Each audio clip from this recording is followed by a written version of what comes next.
soalan kurban, saya jujur saja selama di Indonesia masih banyak salah pemahaman terhadap kurban. Dan saya pernah berkata, memang Islam kita di Indonesia Islam keturunan. Ya, jadi asal tahu saja. Ya, tapi dari segi pelajaran, mohon maaf ya, kita terlalu jauh terhadap pemahaman. Yang saya maksud, kita melaksanakan sesuatu tapi kita sudah belajar, sudah tahu, bukan hanya asal saya dengar, saya lihat, saya bukan sebatas itu, tapi kita punya dasarnya. Dan ini kelemahan kita, di antaranya kurban. Saya pernah mendengar, bukan malah sering mendengar soal kurban dihitungkan berorang. Jadi keluarga suami istri sama 5 anak berarti jumlah 7, wajib sapi. Kalau kurang daripada itu, atau misal suami istri tidak mampu, boleh ini tahun kurban kambing atas nama suami, tahun depan atas nama istrinya. Ini hal keliru sebenarnya. Yang dihitungkan soal kurban beda sama akikah dan beda sama zakat fitrah. Zakat fitrah sama akikah terhitung berorang. Akikah laki-laki 2 kambing, perempuan 1. Kalau tidak mampu boleh. Kalau ada kembar, laki sama perempuan berarti 3 kambing. Tapi kalau tidak mampu boleh 1 kambing, tak masalah. Yang tidak ada istilah sekarang saya kurban tapi nanti sisanya seolah-olah ada hutang sama Allah. Sesuai kemampuan kita. Di antaranya kurban. Kurban hitungannya berkeluarga, bukan berorang. Buktinya Rasulullah SAW. Dan juga cerita Nabi Ibrahim. Ketika Nabi Ibrahim mau sembelih Nabi Ismail, Allah turunkan apa? Pengganti sembelihan Nabi Ismail dan 1 ekor kambing dari surga. Berapa ekor kambing? 1. Padahal Nabi Ibrahim punya istri 2 dan anak. Ada istri Siti Hajar dan Sarah. Kemudian anaknya Ismail dan Ishak. Berarti semuanya berapa?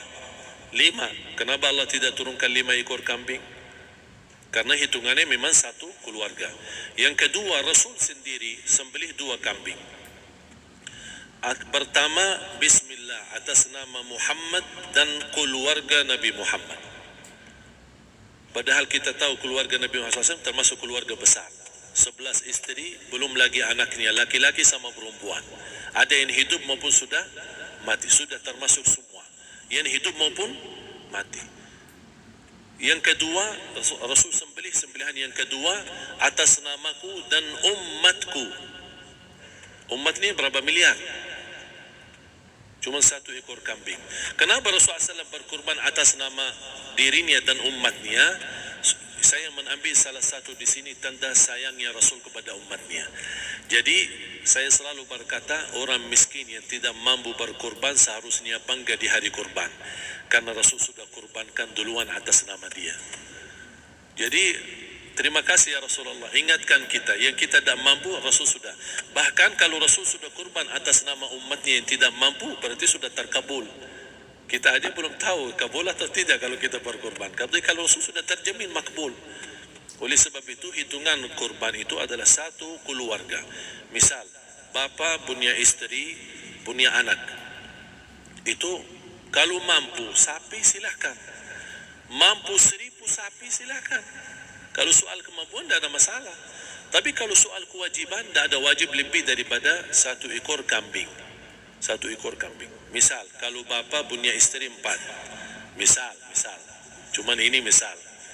Ya. Istrinya 4. Setiap istri anaknya 10. Berarti jumlah berapa? Anak 40, istri 4, berarti 44, sama bapa 45.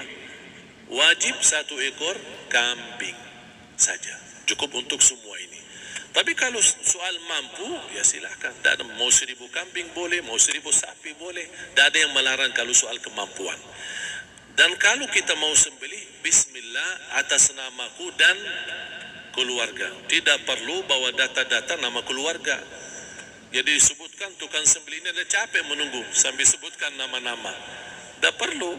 Udah Bismillah atas namaku dan keluarga. Termasuk kata atas namaku dan keluarga, termasuk orang tua yang sudah meninggal.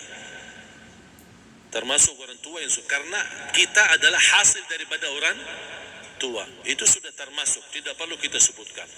Ada sebagian ulama membolehkan kalau kita mampu, mau khusus kambing atas nama orang tua, tidak masalah. Kalau kita mampu. Tapi kalau kita tidak mampu, itu sudah termasuk orang tua kita bersama keluarga besar kita. Ini salah satu kenikmatan, dan ini termasuk juga sedekah yang berguna bagi orang yang sudah meninggal di keluarga kita. Wallahu ta'ala a'lam.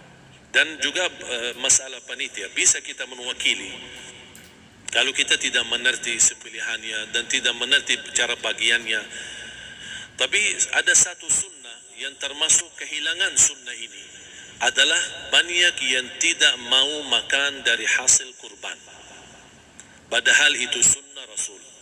Dari akikah boleh makan, dari kurban pun boleh makan. Bahkan sunnah SAW dibagi 3. Sepertiga pertama dihadiahkan.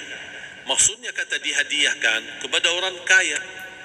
Misal tetangga saya tapi orang kaya, dia bukan miskin, tapi boleh saling hadiah. Karena ada inti daripada hadiah silaturahim. Ada keluarga kita termasuk mampu, tapi saya kasih, ini alhamdulillah saya sembelih sapi. Barangkali dia tidak mampu, cuma sembelih kambing.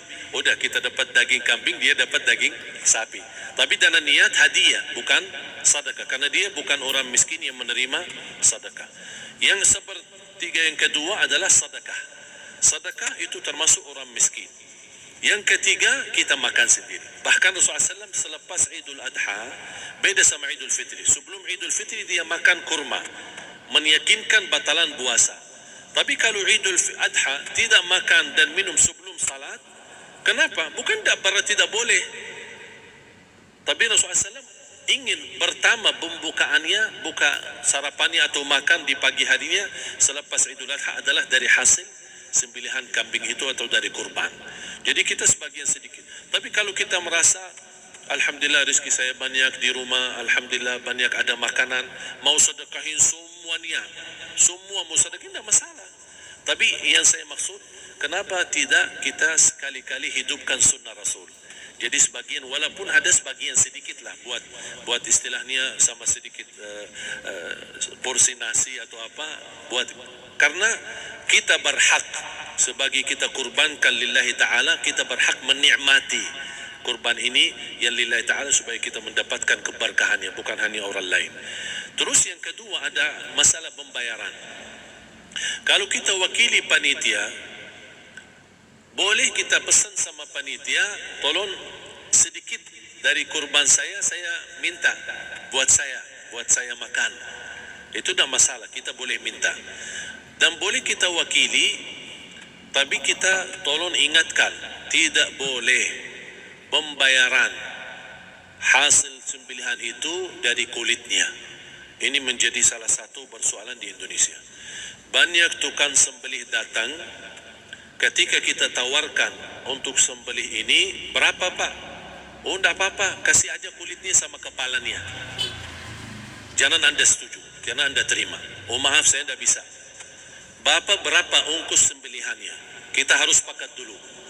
Tidak, saya ikhlas, tidak apa-apa, saya ikhlasnya. Tapi yang penting kepalanya sama kulitnya. Itu aja yang saya minta, yang lain tidak apa-apa. Tidak boleh. Tidak boleh. Kenapa?